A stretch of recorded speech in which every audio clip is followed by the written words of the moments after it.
Doctor Strange Multiverse of Madness is going to be a real mind bender and still an awesome story. If the WandaVision experience is any indication of that. Well, it's no secret that the events of WandaVision would lead directly to Doctor Strange's next outing in the MCU, but the real confirmation comes in the after credits scene of WandaVision's season finale. But more on that after the spoiler warning. Hello, namaskar, welcome, swagatam. Yes, WandaVision, the series has ended, and although there is no indication whether we'll get a season 2, that's not gonna stop us from speculating.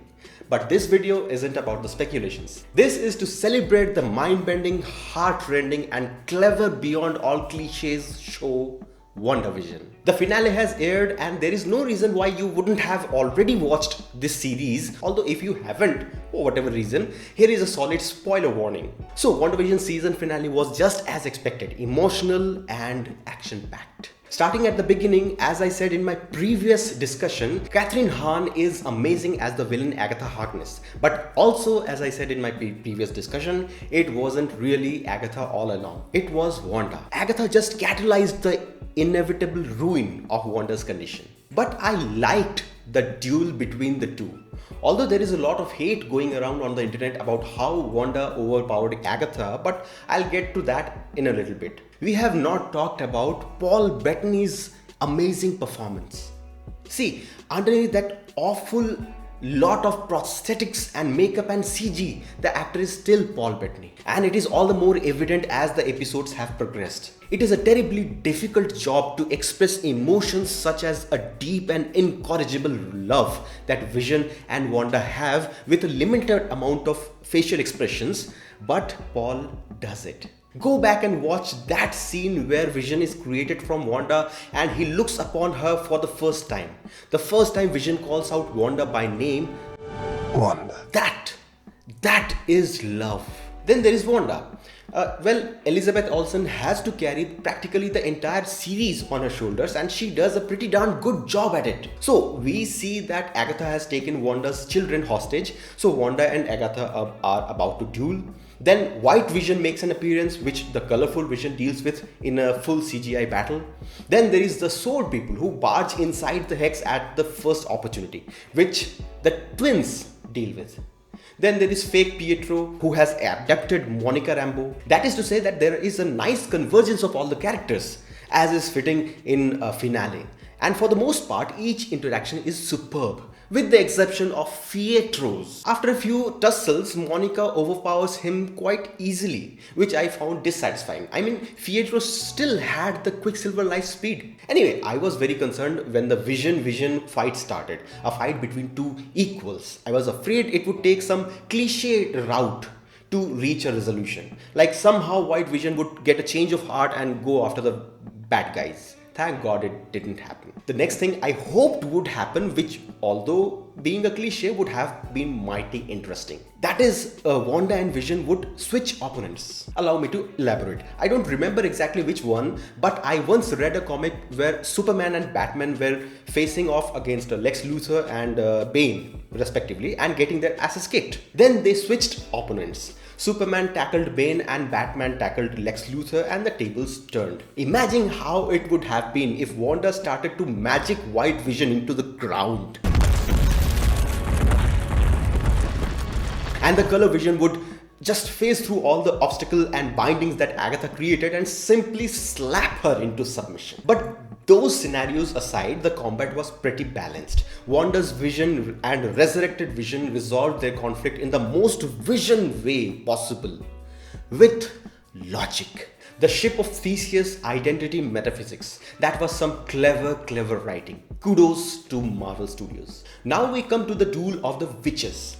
As long as Wanda refused to acknowledge that she was indeed the Scarlet Witch, she found it difficult to combat Agatha. But the moment she embraced her witch persona, she immediately became a power to be reckoned with. Here's the clever part. See, this often is the case with villains. However powerful they are, they do pave the way for their own defeat themselves. And that is the most clever and subtle part of the battle between Wanda and Agatha. If Agatha hadn't been so cocky, she would easily have won. Allow me to elaborate. You all must have seen the memes and the posts saying how Wanda suddenly became a master in casting runes, which eventually led to her victory, while she initially had no idea whatsoever what runes were. Now, there are two subtle points here. Wanda didn't know what runes were, obviously. In fact, she had no knowledge of any of the witchcraft basics. It was Agatha who knocked it into Wanda's head that the thing that prevented Wanda from casting her spell in Agatha's basement was runes. Didn't you notice? Basic protection spell? One at each wall? These are runes, Wanda. In a given space, only the witch that casts the runes can use her magic.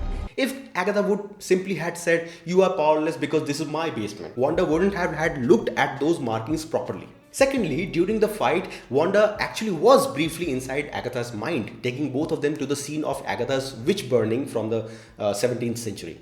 All it would have taken Wanda was a moment to have peeked inside Agatha to learn how to cast those runes. Are you convinced now that the battle was indeed cleverly written? But there is more. Agatha brought out Darkhold, or the Book of the Damned, in front of her and stated that the Scarlet Witch was supposed to be more powerful than the Sorceress Supreme and may use magic even without spells. Agatha literally pushed all the self-doubt out of Wanda's head. So that was Agatha versus Wanda, and now we have the Scarlet Witch in her glorious costume. With all this back and forth going on, the sword director and the soldiers actually took a backstage and didn't cause much trouble. I mean, it literally took only 2 kids to handle their full force. Well, to be fair, those kids were powered or incredible, pun intended. Superpowered parents and superpowered kids in their The Incredibles pose. Great. I also kinda liked Monica Rambeau's spectrum powers. And that brought back some questions. When we saw her CT scan in episode 4, was it blank because of the hex magic, or was it because she already had the spectrum powers?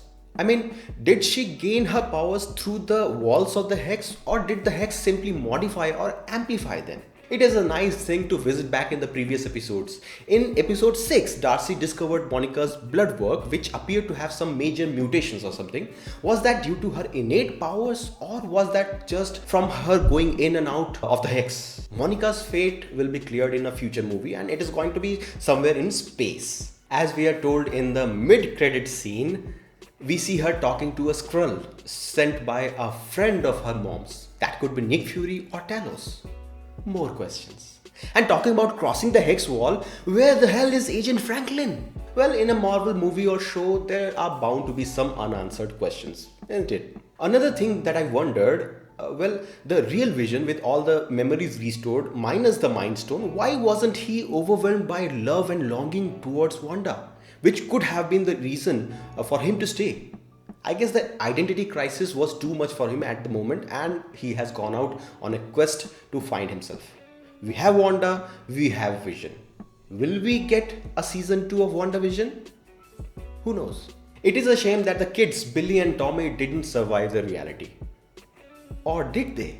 As we heard in the post-credit scene, they may still be out there in some other universe or some other dimension calling out for their mom. Speaking of post-credit scenes, the thing that I mentioned at the start of this video, what we saw was one thing, what we heard was a clear indication of the upcoming Doctor Strange movie. Because the scene showed us the Scarlet Witch was browsing through the Darkhold in her magic form, or probably in her astral form, like we saw Doctor Strange do. But more importantly, in the background is the tune.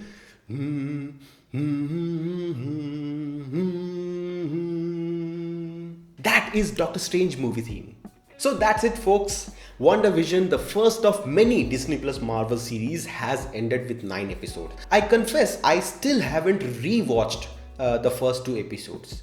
I know and respect the fact that those were homage episodes and really tied up to Wanda's childhood memory of the Dick Van Dyne Show DVDs, but I still skipped them. Episode 3 and forwards?